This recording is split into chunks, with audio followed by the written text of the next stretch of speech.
Let's talk about finding the interval and radius of convergence of a power series. Find the interval of convergence of the power series summation n goes from 1 to infinity of 2x plus 1 to the n over n squared. Well, we use a ratio test to find the interval of convergence. Recall how that works. We look at the limit as n approaches infinity of a sub n plus 1 over a sub n, an absolute value. So we know what a sub n looks like. A sub n term, to find the a sub n plus 1 term, you just replace the n's with n plus 1's. Now we combine, we put together like terms. So this is going to be, when you rewrite this fraction, you end up with 2x plus 1 to the n plus 1 over 2x plus 1 to the n times n squared over n plus 1 squared.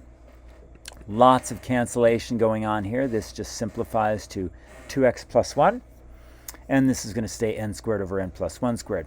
So we can pull the 2x plus 1 out front because it doesn't even have an n in it. So we just have the absolute value of 2x plus 1 times the limit as n approaches infinity of n squared times n plus 1 squared. You can use L'Hopital's rule or some other principle to find that that limit's 1, and so we just end up with the absolute value of 2x plus 1. Now recall how the ratio test works. The series diverges if 2x plus 1 is greater than 1, and the series converges if 2x plus 1 is less than 1. So let's rewrite that. Absolute value of 2x plus 1 is less than 1. That means 2x plus 1 is between negative 1 and 1. Subtract 1 from all sides, we end up with negative 2 is less than 2x is less than 0. Or if we divide all sides by 2, we end up with negative 1 is less than x is less than 0. So we're almost there. We just need to test the endpoints, negative 1 and 0. So let's test x equals negative 1. When you take this series and plug in x equals negative 1, you end up with the summation of 2 times negative 1 plus 1 to the n over n squared. Well, 2 times negative 1 is negative 2, so what's in parentheses here is simply negative 1. So we have the sum as n goes from 1 to infinity of negative 1 to the n over n squared. So we have negative 1 plus a fourth minus a ninth plus a 16th.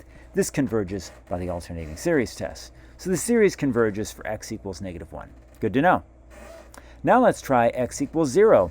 When you plug in x equals 0, all of this that's in parentheses just simplifies to, well, that's just all going to simplify to 1. So we have summation as n goes from 1 to infinity of 1 over n squared. That's 1 plus a fourth plus a ninth plus 16th, blah, blah, blah, blah, blah. And that converges by the p-series test. Here we have p equals 2. So the series converges for x equals 0 as well. So really our answer is going to be, I haven't stated what our answer is going to be, but our answer is basically going to be negative 1 to 0. Okay, that's our interval of convergence. Find the radius of convergence of the series. Well, the radius of convergence is half the width of the interval. The interval from negative 1 to 0 has width 1, so the radius of convergence is simply a half the width of the interval of convergence.